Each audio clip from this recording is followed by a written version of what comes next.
Assalamualaikum warahmatullahi wabarakatuh. Siswa-siswi kelas 9 yang Bapak banggakan, bertemu kembali dengan Bapak dalam mata pelajaran ilmu pengetahuan alam. Kita awali dulu pembelajaran pada hari ini dengan membaca basmalah. Bismillahirrahmanirrahim. Pada keempat ini Bapak akan menjelaskan tentang perkembangbiakan pada tumbuhan. Sebelum Bapak menyampaikan materinya, Bapak akan menyampaikan tujuan pembelajarannya terlebih dulu, yaitu yang pertama menjelaskan perkembangan biakan pada tumbuhan Angiospermae. Yang kedua menjelaskan perkembangbiakan secara vegetatif pada tumbuhan Angiospermae. Yang ketiga menjelaskan perkembangbiakan vegetatif alami pada tumbuhan Angiospermae. Ya, kita langsung ke materinya. Bisa kalian lihat pada slide ini. Yang pertama adalah perkembangbiakan pada tumbuhan Angiospermae. Tumbuhan Angiospermae merupakan tumbuhan yang bakal bijinya tertutup oleh bakal buah. Bakal buah merupakan bagian dari putik yang membesar yang tersusun atas daun buah atau karpel.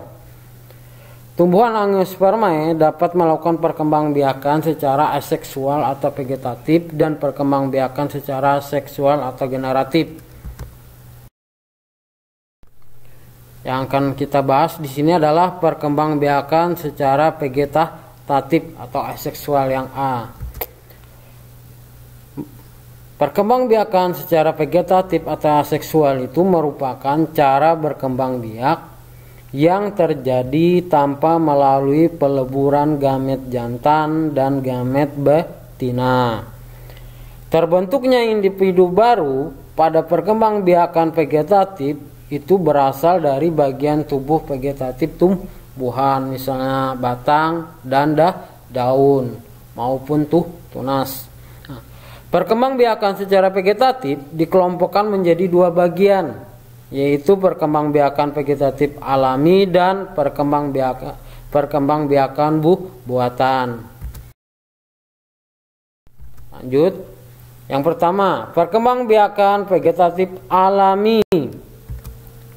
Perkembangbiakan vegetatif alami itu tumbuhan dapat berkembang biak menggunakan bagian tubuhnya tanpa campur tangan manusia, disebut perkembangbiakan vegetatif alami.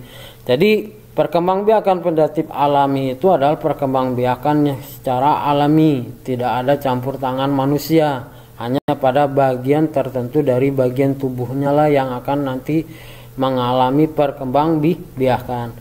Cara perkembangbiakan vegetatif alami pada tumbuhan sebagai berikut. Bisa kalian lihat pada slide. Nah, yang pertama ada A. Rizoma atau rimpang. Rizoma merupakan bentuk modifikasi batang yang menjalar di dalam tanah yang tumbuh mendatar dan biasanya bercabang. Nah, rizoma ini berruas-ruas dan pada permukaannya melekat daun berupa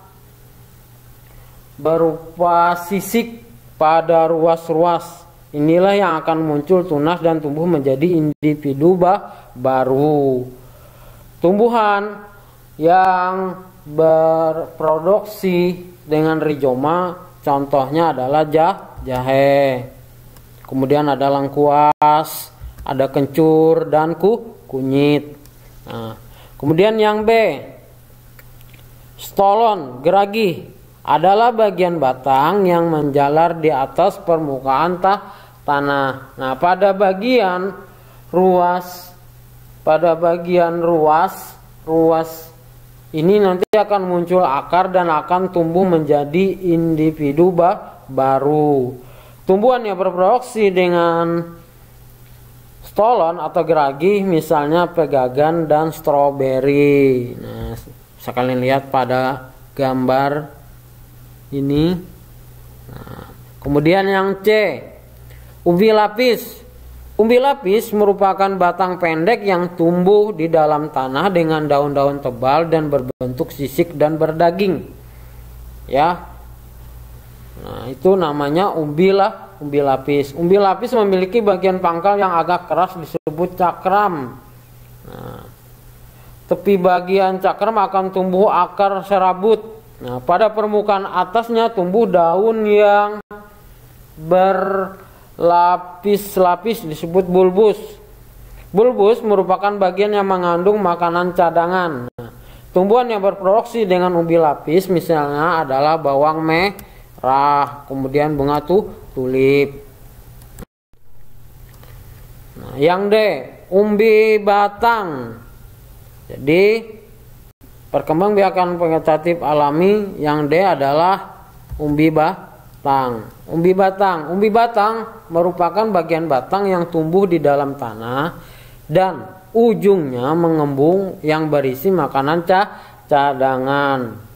Pada bagian umbi terdapat calon tunas yang dapat tumbuh menjadi individu baru. Contoh tumbuhan yang berproduksi dengan umbi batang adalah kentang, bisa dilihat pada gambar. Nah, selanjutnya tunas merupakan bagian tumbuhan yang dapat tumbuh menjadi individu baru.